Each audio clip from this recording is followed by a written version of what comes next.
Kabul Malatzal, Naduna Eritrean Kashi, Kashi Kalfalkum. I would like to take this opportunity to thank you to Rev.Gary and especially the Church of England, because we are worshiping today because they gave us this church. So, if we hadn't any place to serve on, we could have been like the Christmas history, the Nativity story, where Jesus was struggling to find a place. So, we are so grateful for your kindness, and I would like to present you Rev.Gary because he has a message to give you, a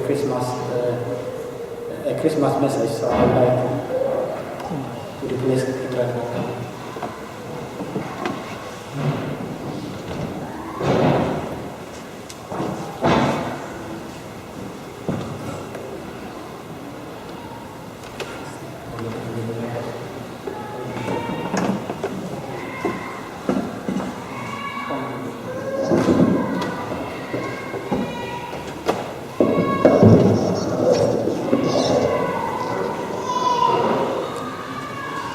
Firstly, I would like to say thank you very much for inviting me to your service this evening. It's a great privilege and honour.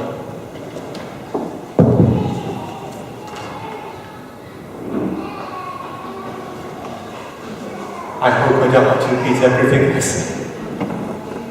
It's a great privilege and honour for me to be here, and I really appreciate your kind invitation for me to be here amongst you this evening on this very special day for you. It's also a privilege for our church to welcome you here into this building. Fellow Christians, fellow brothers and sisters, you're welcome here. Thank you.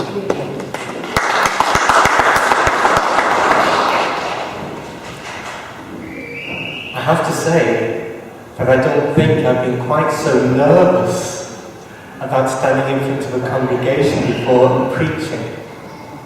Partly because I don't know what you normally get. I know what kind of sermon you get, what kind of preaching, but I have to sing. Do I have to sing the sermon? No, it's okay, that's fine. I even asked before I came, I said, what do I have to wear? And I was told, anything you want to. And I think what your priest meant was, anything you want because you won't look as lovely as I do. I love coming to the Orthodox services.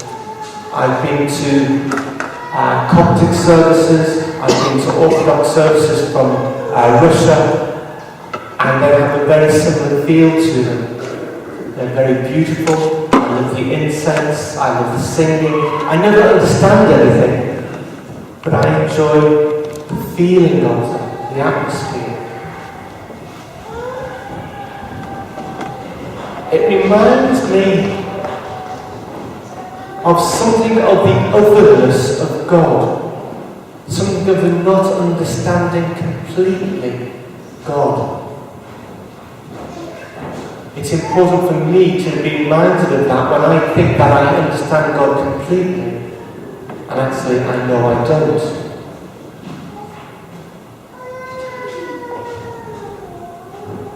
Before I came here, I thought about Moses, and when I was given the stick, I thought, yes, I even look like him as well. The reason why I thought about it is because I thought, amongst this atmosphere of the otherness of God, it reminds me very much of the original Hebrew scriptures and of how the Jewish people thought about God. Is that God was totally unapproachable. This was the God, our Maker, the God Creator, the being who made our universe. At the moment, I'm enjoying reading to my son Daniel. Daniel is 11 years old and is amazed by science. Now, I never understood science as a child. It completely lost me. And as I read the science books to my son, I remember why it lost me. And the more I read about science and the creation of the universe, the more I realise I don't understand. I've read all sorts of theories about how the universe came into being, about whether there was a Big Bang, or if the universe has expanded and collapsed thousands of times, whether the universe will keep on expanding, or one day it will decrease on itself, whether in fact at this moment there are a multitude of universes, all in separate bubbles. It makes my head spin. Have you ever thought about it? It's amazing. I don't know how the world was created. Scientists don't know how the world was created. They say they can go back to the nth second, 0.00001 of a second, to after the universe was created, and they can say what happened after that. But they can't go beyond that because they don't know. So this is the God who created this amazing universe that we have, one that we can't begin to comprehend. This was the God whom the Old Testament prophets believed they couldn't look at face to face because they would die. Because the glory of God would be so bright that it would consume them. When Moses went up onto the mountain and saw the burning bush, he removed his shoes because he was on holy ground. When he came down from the mountain, he had to hide his face behind a veil because his face shone so brightly because of the glory of God.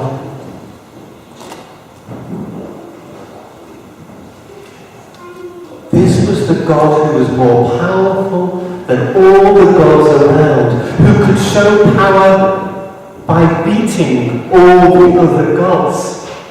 So when Moses was with Pharaoh, with Pharaoh's magicians, they could do anything they wanted, and yet the God of Moses was so strong and so powerful that all their magic was put to nothing. This was the God who rescued Moses and the Hebrew people, who split the Red Sea in half so that the people could go through safely. This was the God who brought down the walls of Jericho to nothing. This was the unapproachable God. And yet, in spite of this powerfulness, the people of God continued time and again to turn their backs on God. The book of Judges tells how one judge after another came to show the people the way to follow the Lord, and yet after each time they rebelled and turned away.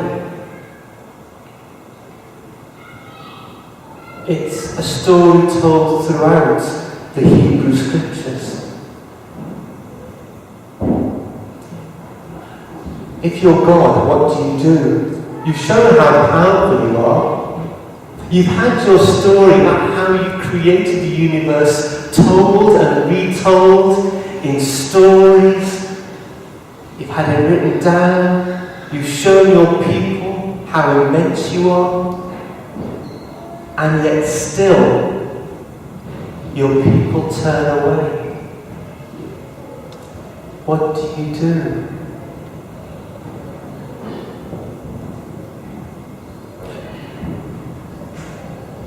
I have a confession to make to you. Do you mind? I love Christmas. I'm a 50-year-old man, but inside of me is a child, is a little boy who loves glittery lights, who loves tinsel. I'm colourblind. Seriously, I'm colourblind. And the brighter colours are for me, the better. So I love flashing lights. I love very vivid colours because I can see them properly. And so Christmas is that kind of time of year when my brain lights up because of all of the information my brain is getting. I love the Christmas tree lights that we have. My heart leaps. And I have to tell you, it leaps more at Christmas than it does at any other time of the year. And I know it shouldn't. I know it should be Easter when my heart leaps the most, but it's Christmas. I've always felt like that. It was never because, I have to tell you, as a little boy, I wasn't brought up in a Christian household. It wasn't because of the Christian story, it was because of all the beautiful things that were around that attracted me. As I've got older, and a little wiser, I've begun to love Christmas for another reason altogether. It's because I'm trying to get my head around a wonderful fact. One that's even greater than the universe being created. It's this God who created the universe desperately trying to communicate to his beloved people, to his creation, just how much they mean to him.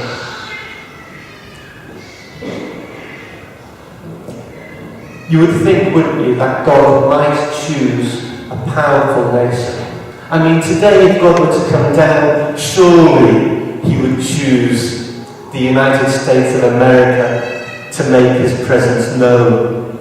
Or maybe to China, because China is an expanding country and has got lots of media attention now, so maybe it would be China. Or maybe one of the old colonial powers, maybe the United Kingdom, God would choose to come and be amongst and be born in. Or maybe it would be like it was 2,000 years ago, when of all the tribes in Israel, that God would choose to manifest his very heart. You would think it would be one of the big tribes.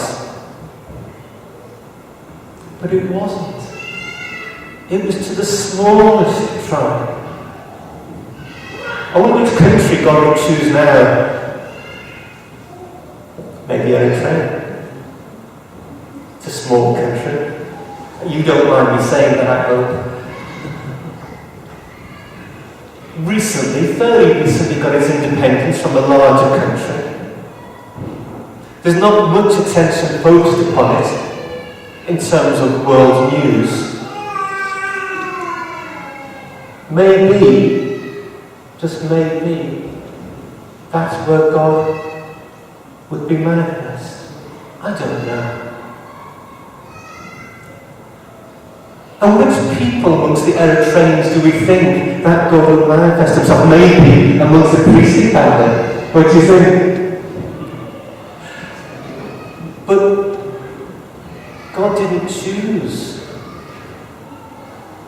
to be manifested amongst the priestly family. It wasn't to Elizabeth and Zechariah that Jesus was born. It was to a carpenter. There was nothing of a trade, nothing special. Maybe a taxi driver. That would surprise us, wouldn't it? Still, it would surprise us because we haven't got our heads around the fact that God chooses to show that everybody is special. To the lowliest of the low, not to the kings, not to presidents, not even to priests, but to the ordinary person, the person who feels that they've been left out, the person who maybe feels marginalized, to a people who feel despised, who have had hard lives, to ones to whom the world pays no attention.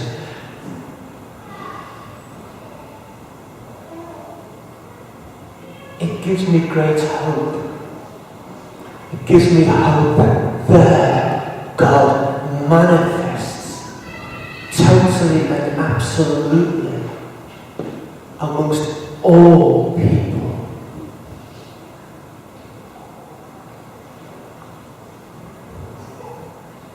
God comes from the Holy of Holies, breaks through the curtain, and is born not powerful and mighty, but born as a helpless child who needs humans to tend and care for him.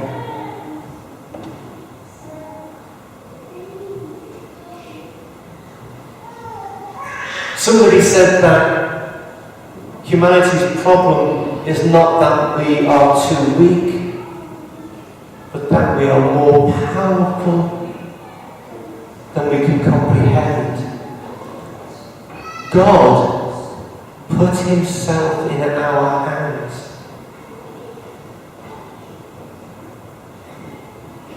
And God continues to do that because God is with us now. Emmanuel, God with us. Emmanuel, God with us. God with you, here and now.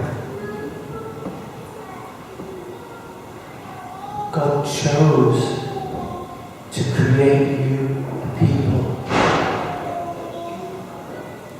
And in Jesus, God demonstrated just what that meant.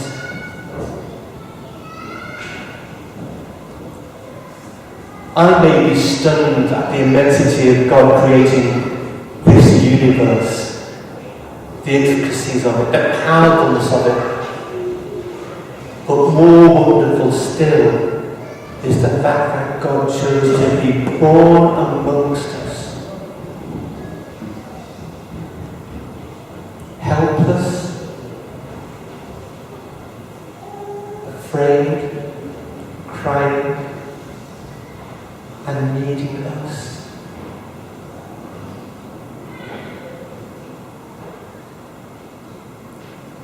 I'm going to try and keep getting my head around that.